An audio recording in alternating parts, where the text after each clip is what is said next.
Bismillahirrahmanirrahim. Assalamualaikum warahmatullahi wabarakatuh. Baik anak-anakku sekalian, semoga hari ini kondisinya dalam keadaan sehat walafiat ya, sehingga bisa mengikuti, bisa menonton video ini dengan baik, dengan seksama, dengan khusyuk, dan bisa memahaminya juga dengan baik. Ustazah mempersiapkannya ini ya lumayan, mempersiapkan materi sampai 2 jam lebih gitu ya. Jadi sebenarnya kalau untuk mengajar jauh lebih suka ketika mengajar langsung gitu. Jadi langsung. Ini Ustazah buatkan tampilan-tampilannya supaya kalian bisa memahami dan tertarik untuk mempelajarinya, gitu ya. Jadi semoga ketika mempelajarinya ini awali dulu dengan niat yang baik, dengan niat yang benar-benar ingin menambah ilmu pengetahuan kita, menambah wawasan kita, sehingga ilmu itu nanti jadinya berkah gitu ya. Jadi sebelum mulai nonton, sebaiknya kalian berdoa dulu, baiknya begitu gitu ya, karena ini adalah sebuah pembelajaran. Baik, untuk kali ini BPI, Bina Pribadi Islami, melanjutkan yang kemarin, yaitu tentang puasa ya kan. Kalau kemarin sudah menjelaskan tentang puasa Ramadan, maka hari ini puasa Ramadan itu puasa wajib ya. Nah, untuk yang ini tentang macam-macam puasa sunnah gitu ya. Sunnah ini saya kira kalian sudah paham ya. Sunnah itu artinya sangat dianjurkan gitu ya.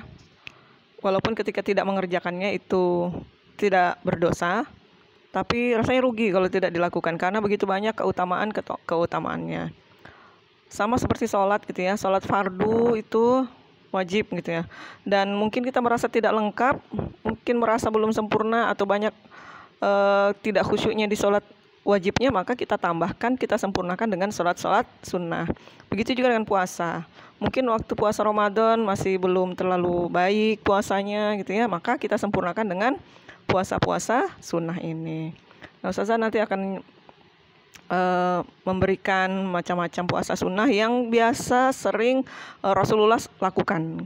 Karena sebenarnya kalau masalah puasa ini banyak juga orang yang bukan Islam melakukan puasa gitu ya. Nah, puasanya aneh-aneh. Nah, yang dimaksud di sini adalah puasa yang sesuai oleh tuntunan Rasulullah SAW. Mungkin kalian sudah sering mendengarnya. Nah, ini puasa apa sih? Apa sih keutamaannya? Untuk apa kita berpuasa itu? Nah, itulah nanti akan Ustazah jelaskan. Bisa dilihat di sini ada macam-macam ya. Dari puasa Senin Kamis, puasa Daud, perhatikan. Lalu kemudian puasa Syawal. Lalu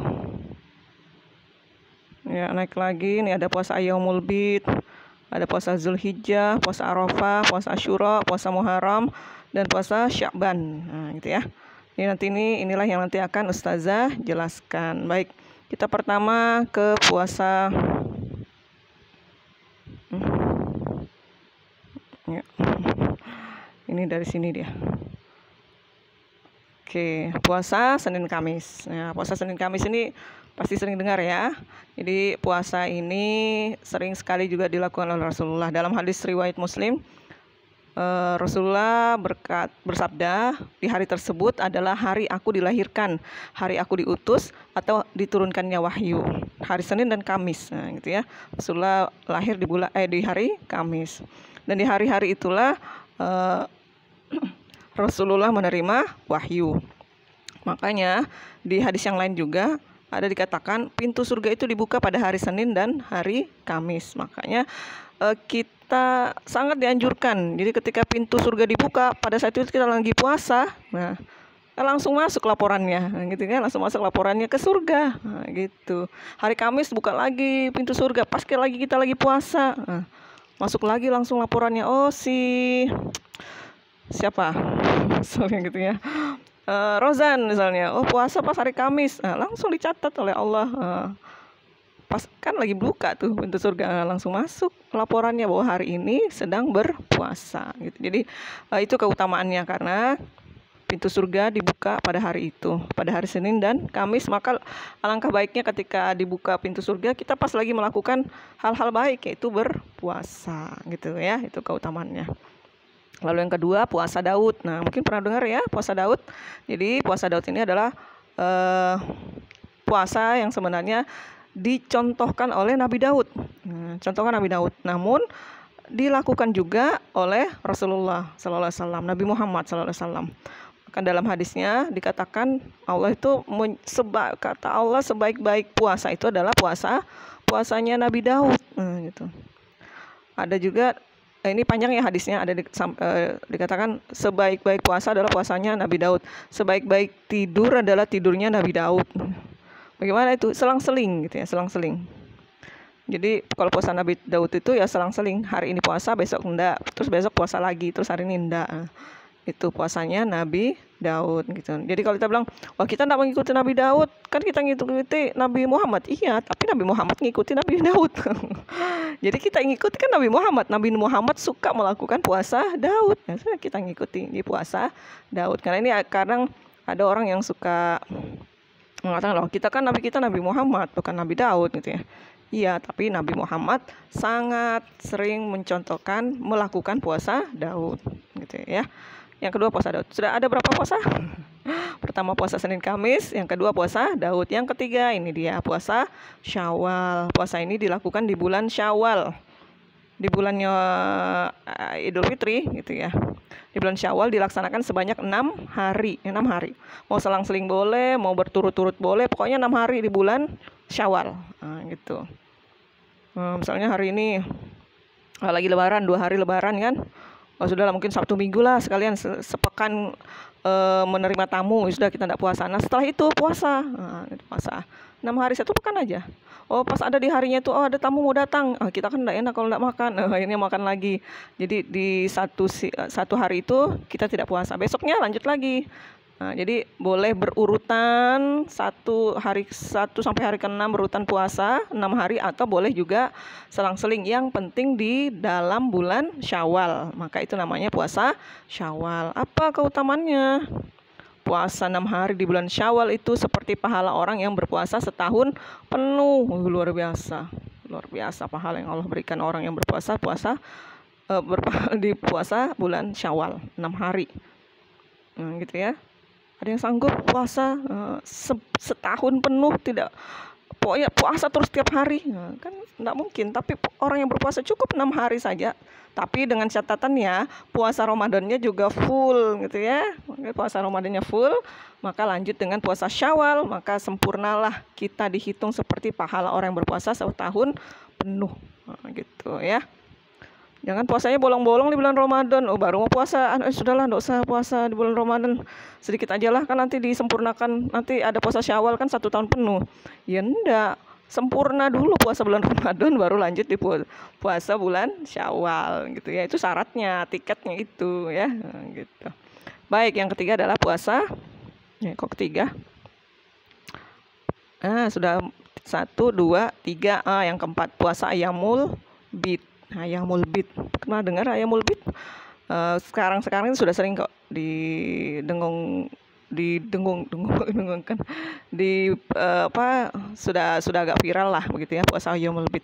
Puasa Ayyamul Bid ini puasa yang dilakukan 3 hari, selama 3 hari berturut-turut, tapi di bulan Hijriah ya, di bulan Hijriah, jadi bukan bulan Masehi, misalnya bukan bulan April gitu ya, tapi di bulan Hijriah. Hitungannya hitung tanggal 13, 14, 15. Misalnya puasa ini bulan Syawal ya, sudah masuk bulan Syawal. Nah, puasa di bulan Syawal di tanggal 13, 14. Kok Syawal? Astagfirullah. Rabiul Awal. Puasa hari ini sudah masuk Rabiul Awal ya, karena orang sudah mau Maulidan. Rabiul Awal di tanggal 13, 14, 15. Nah, itu ketika bulan itu lagi mau purnama gitu. Kalau bingung bagaimana, sekarang banyak kok aplikasi sudah bagaimana menghitung tanggal di bulan Hijriah gitu ya. Jadi bukan tanggal di bulan Masehi ya, misalnya kita puasa tanggal 13, 14, 15 November, bukan ya. Tapi di bulan Hijriahnya, bulan apa Hijriahnya kita hitung. Rabiul Awal, kita hitung di tanggal 13, 14, 15. Jadi ini namanya puasa Ayyamul Bid, setiap bulan 3 hari berturut-turut gitu ya, namanya Ayyamul Bid. Keutamaannya apa? Seperti hampir sama juga dengan yang tadi, puasa seperti setahun. puasa seperti setahun. Itu luar biasa. Cukup tiga hari aja setiap bulan sudah seperti berpuasa setahun. Gitu ya. Puasa Yaumul Bid. Lalu yang lanjut, puasa Zulhijjah. Puasa ini dilaksanakan 9 hari pertama di bulan Zulhijjah. Bulan Zulhijjah itu identik dengan apa? Hari Raya Idul Adha. Jadi 9 hari sebelum Hari Raya Idul Adha, kita sangat dianjurkan untuk berpuasa 9 hari. Sebenarnya 10 hari. 10 hari sampai pas Hari Raya Idul Adhanya itu. Tapi puasanya cukup sampai setelah sholat Id. Makanya kita kalau mau sholat Idul Adha, sebelumnya itu habis sholat subuh, pokoknya bangunlah seperti itu, sebelum sholat subuh kita dianjurkan untuk tidak makan apa-apa dulu, gitu, kan? Sampai kita pergi sholat itu tidak makan apa-apa. Beda kalau sholat Idul Fitri, kita justru dianjurkan habis sholat subuh itu makan. Gitu. Nah, kalau puasa Zulhijjah itu dianggap puasa, puasanya tapi puasa sampai setelah selesai sholat Idul Adha. Setelah selesai sholat Idul Adha pulang, ya silakan makan, gitu ya. Jadi begitu. Loh, mana dia? Nah, keutamaannya juga sama ya, hampir semua seperti puasa selama setahun. Ini puasa di bulan Zulhijjah ya. Lanjut, ada namanya lagi puasa Arafah. Nah, ini pernah dengar.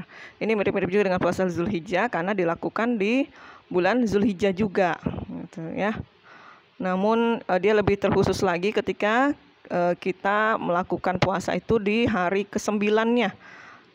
Kenapa dikatakan puasa Arafah? Karena puasa ini dilakukan bertepatan dengan umat muslim yang lagi berhaji dan itu sedang wukuf di Arafah. Nah, makanya disebut dengan puasa Arafah. Jadi kita mungkin yang sedang tidak berhaji, kemudian saudara-saudara kita orang-orang muslim yang lain berhaji dan mereka lagi wukuf, nah pada saat itulah kita berpuasa karena besoknya masuk Idul Adha, nah, gitu ya. Ini namanya puasa Arafah, tanggal 9 Zulhijjah, sehari sebelum Idul Adha ya. Apa keutamannya? Ya luar biasa nih. Dapat menebus dosa setahun yang lalu dan setahun yang akan datang. Ini tulisannya datang ya. Jadi menebus dosa setahun yang lalu dan setahun yang akan datang. Kita tidak bisa ngitung setahun yang lalu itu sudah berapa banyak dosa yang dilakukan. Dan dihapuskan hanya dengan puasa 1 hari di puasa 1 hari di puasa Arafah ini. Dan menghapus setahun yang akan datang, dosa kita yang akan datang. Belum direncanakan, belum dilakukan aja sudah ada jaminan akan dihapus dosa kita yang akan datang. Luar biasa ya. Ini namanya puasa Arafah. Lanjut, ada namanya puasa Asyura. Puasa Asyura ini adalah puasa yang dilakukan pada tanggal 10 bulan Muharram, atau orang bilang puasa 10 Muharram gitu ya. Nah, janganlah pula 10 Muharram tuh mungkin ibunya atau siapa saudaranya, tantenya gitu ya. Biasanya kan identik nih dengan beli-beli barang pecah belah gitu ya.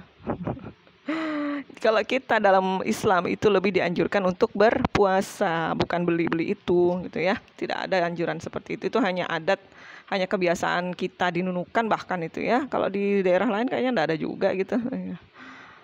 Dan kalau niatnya karena ingin mendapatkan diskon bolehlah gitu ya. Tapi jangan diniatkan yang enggak. Misalnya beli gayung, beli ember supaya bisa menampung rezeki. Nah, ini salah sudah ini ya. Kalau niatnya seperti itu sudah salah, itu salah besar. Jadi kalau hanya untuk mengejar diskon bolehlah. 10 Muharram itu orang lagi kalau jual pecah belah gitu dapat diskon ustazah, jadi sekalian belilah. Ya bolehlah kalau niatnya begitu. Tapi jangan diniatkan itu ya, mau menampung rezeki banyak-banyak dari dengan membeli gayung, baskom, ember. Sekalian beli aja profil tank. Itu lebih banyak menampung ya. Jadi tidak ada seperti itu hanya kebiasaan saja, adat saja. Yang dianjurkan justru adalah puasa Asyura, puasa di tanggal 10 Muharram. Ini luar biasa juga, keutamaannya adalah menghapus dosa setahun yang lalu ya. Jadi tidak sempat puasa waktu di bulan yang kemarin Zulhijjahnya, tidak sempat puasa Asyura 1 hari saja, tapi bisa menghapus dosa setahun yang lalu, luar biasa. Lanjut puasa Muharram. Puasa Muharram ini sama dengan puasa Asyura. Puasa Asyura juga dilakukan di bulan Muharram, ya. Jadi intinya puasa yang dilakukan bulan Muharram. Cuman jadi begini, dulu itu orang Nasrani, orang Yahudi itu mereka puasa juga di tanggal 10 Muharram. Nah, dan kita juga dianjurkan kan. Nah, Rasulullah katanya supaya kita tidak sama dengan mereka, tidak sama dengan orang Nasrani, orang Yahudi itu, maka tambahlah 1 hari sebelum atau 1 hari sesudah puasa Asyura. Gitu ya. Misalnya gini, puasa Asyura tanggal 10 kan. Nah, kita tambahnya sebelumnya deh. Berarti kita puasa di tanggal 9 Muharram. Puasa tanggal 9 Muharram, lanjut di puasa Asyuranya tanggal 10 Muharram. Oh, ternyata tidak sempat, ya sudah puasa 10 Muharram terus tambah lagi di tanggal 11 lah, 11 Muharram. Nah, gitu. Jadi menambahkannya di sehari sebelum atau sehari sesudah puasa Asyura agar tidak menyamai dengan kaum Nasrani atau Yahudi gitu ya. Karena mereka juga puasa di bulan itu. Keutamaannya adalah nih, kurang kelihatan, puasa yang paling utama setelah puasa Ramadan. Jadi puasa Ramadan itu sangat besar keutamaannya, sangat besar. Tidak ada yang mengalahkan puasa Ramadan. Nah, di bawahnya, di antara semua puasa-puasa itu yang paling utama adalah puasa Muharram ini. Gitu ya. Di bawah puasa Ramadan, tingkat keutamaannya di bawahnya itu adalah puasa Muharram. Gitu ya. Setelah puasa Ramadan. Berarti luar biasa ini. Besar sekali pahalanya, ya. Karena mendekati puasa seperti puasa Ramadan. Lalu ada lagi namanya puasa Sya'ban. Kadang orang bilang nisfu Sya'ban. Jadi ini puasa yang dilaksanakan di bulan Sya'ban. Rasulullah itu tidak pernah puasa sebanyak selain bulan Ramadan, ya. Sebanyak di bulan-bulan yang lain selain bulan Sya'ban. Karena untuk mempersiapkan di bulan Ramadan. Tidak pernah Rasulullah itu, kalau yang lain-lainnya mungkin paling 5 hari, 3, mungkin begitu ya. Tapi tidak pernah Rasulullah itu sebanyak itu puasa di bulan yang lain selain Ramadan, yaitu di bulan Sya'ban. Banyak sekali melakukan, sering sekali ya, hampir mungkin kalau tidak ingin menyamakan dengan bulan Ramadan ya adalah bolong-bolongnya di puasa Sya'ban itu. Saking banyaknya. Keutamaannya adalah bulan dinaikkannya berbagai amalan kepada Allah. Jadi bagi kita bulan Ramadan itu, ini bulan semacam pelaporan kepada Allah pada bulan Sya'ban itu. Karena enak tuh, bagus seperti tadi puasa Senin Kamis, ketika dilaporkan kita lagi berpuasa. Gitu. Jadi laporan-laporan itu di bulan Sya'ban itu naik semua ke Allah. Amalannya diangkut. Dilaporkan kepada Allah. Nah, kan enak ketika dilaporkan kita lagi puasa, gitu. Dan Rasulullah itu suka berpuasa saat amalan dinaikkan di hadapannya, ya. Rasulullah suka seperti itu. Ketika amalan dinaikkan, amalan dilaporkan, memang lagi berpuasa. Mungkin ada juga amalan yang lain gitu ya. Pas lagi amalan berinfak, tilawah dan sebagainya. Tapi masuk juga amalan puasanya, gitu. Karena puasa ini keikhlasannya lebih, ya bukan Ustazah mau bilang yang lain tidak ikhlas ya, tapi berpeluang jauh lebih ikhlas itu adalah puasa gitu. Karena bahkan Allah mengatakan kalau amalan-amalan mungkin adalah untuk kalian, tapi kalau puasa itu memang untukku, kata Allah, gitu ya. Jadi puasa Sya'ban. Lanjut, ya sudah selesai. Jadi ada 9 tadi ya. Diulang dari yang pertama, yaitu puasa Senin Kamis 1, puasa Daud 2, puasa Syawal 3, puasa Yaumul Bid 4, puasa Zulhijjah 5, puasa Arafah 6, puasa Asyura 7, puasa Muharram 8, puasa Sya'ban 9. Dan terakhir adalah puasa di bulan-bulan haram. Pernah dengar ya? Ini bulan-bulan haram. Apa tuh bulan yang kita diharamkan enggak? Bukan ya. Jadi maksud bulan haram itu adalah bulan yang dihormati, dimuliakan ya. Nah, kita dianjurkan banyak beribadah di bulan-bulan haram itu, termasuk ibadah puasa. Apa itu? Apa saja sih bulan-bulan haram itu? Yaitu bulan Zulqa'dah, bulan Zulhijjah, bulan Muharram, dan bulan Rajab. Nah, gitu. Jadi dianjurkan untuk banyak berpuasa di bulan itu. Ya, baik, mungkin itu yang bisa Ustazah sampaikan tentang macam-macam puasa sunnah. Semoga ketika kita tahu apa keutamannya gitu ya, dan kapan saja melakukannya, kapan bisa melakukan puasa-puasa ini, maka kita bersemangat. Nah, kalau ada kesempatan kita mau puasa deh, gitu ya. Semoga dikuatkan oleh Allah untuk bisa berpuasa ya. Baik, demikian dari Ustazah. Kalau ada yang ingin ditanyakan, silahkan nanti japri saja Ustazah. Demikian dari Ustazah. Assalamualaikum warahmatullahi wabarakatuh.